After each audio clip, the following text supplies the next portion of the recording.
Okay guys, I'm gonna talk about the heel hook right now. So there's two types, inside and outside. If you could just go ahead and sit down and bring your legs out in front of you. So it's kind of counterintuitive, but when I'm actually between my partner's legs, like so, the only thing I have access to is an outside heel hook. So whether I'm in more of a traditional like single leg X or double outside position, because I'm between my partner's legs, I have to turn to the outside to try to start lacing a heel hook, and then we have that. And then if I'm on the outside of my partner's legs and I'm kind of weaving inside and I'm reaching inside, now we're doing an inside heel hook. So if you don't know the difference between the two, it's based on the correlation of where your body is. When I'm on the outside, I gotta reach inside, i.e. it being an inside heel hook. And then when I'm on the inside between the legs, I have to reach to the outside, okay? Traditionally, the inside heel hook is more effective than the outside one, just because of the way that the knee twists and bends. So the way that the heel hook works is the knee only bends basically up and down, and we do something to the toes and the heel where I'm locking the toes and the heel, and I'm extending and rotating, and I'm pushing into the inside or the outside of my partner's knee at the same time. So the very traditional grip is I'm basically elbow or armpit striking the toes.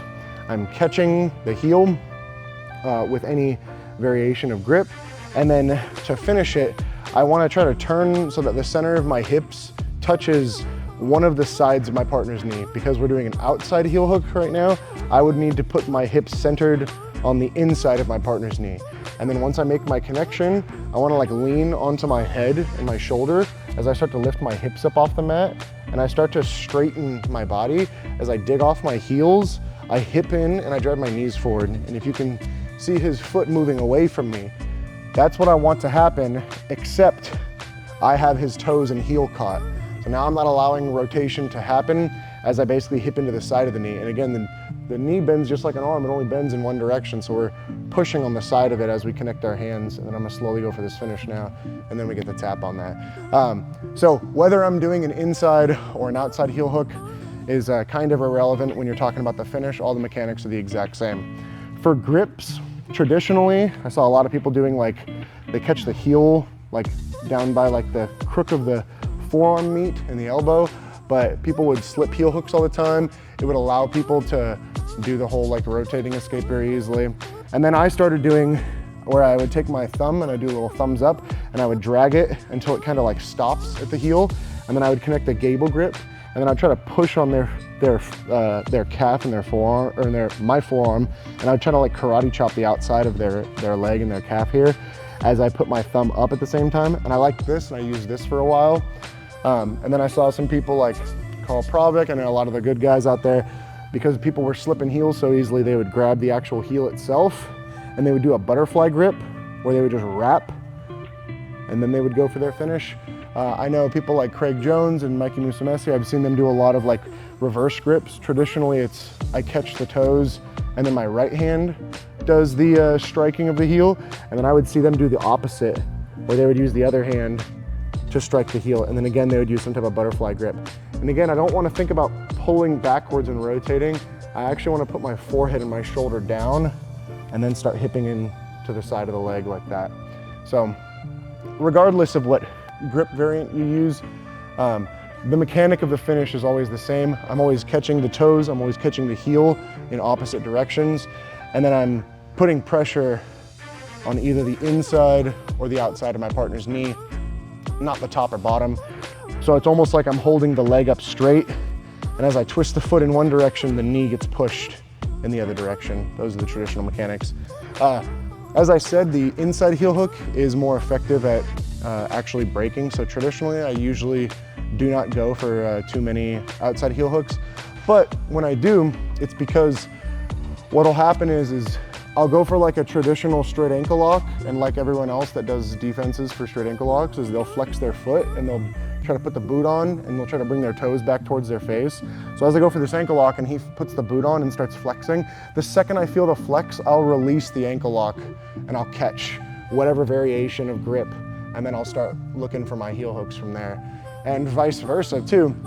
if I go for a heel hook and he starts to point his toes like forward and like straighten his foot, it makes it a little harder to catch, but it makes him actually vulnerable to the straight ankle lock.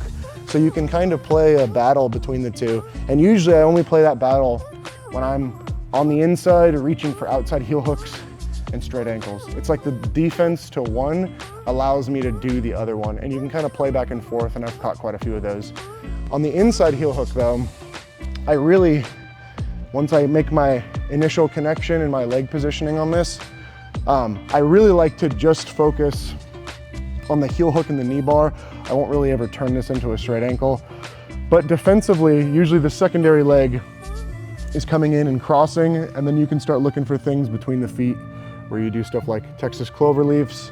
I can do this where I'll just grab people's leg and then I'll extend both my feet behind my partner's knee, which will kind of put him onto his shoulders a little bit and backwards.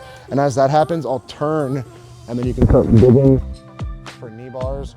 So in both positions, we have a lot of options, whether I'm on the inside or the outside going for stuff. But on the outside heel hook, it's that straight ankle into the heel hook. And when I'm on the inside, I'm usually looking for inside heel hooks, and then they start defending, so I can't do the heel hook. And now I'm like feeding between the feet for clover leaves, or I'm flicking him up onto his shoulders like so. And now I'm twisting, and now I'm doing knee bars from here, putting it behind the armpit.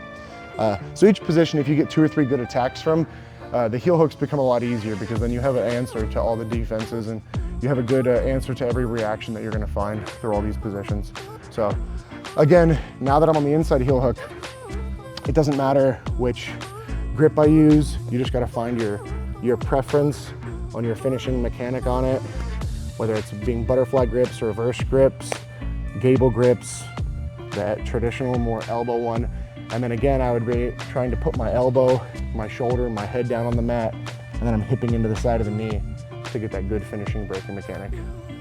Thanks, guys.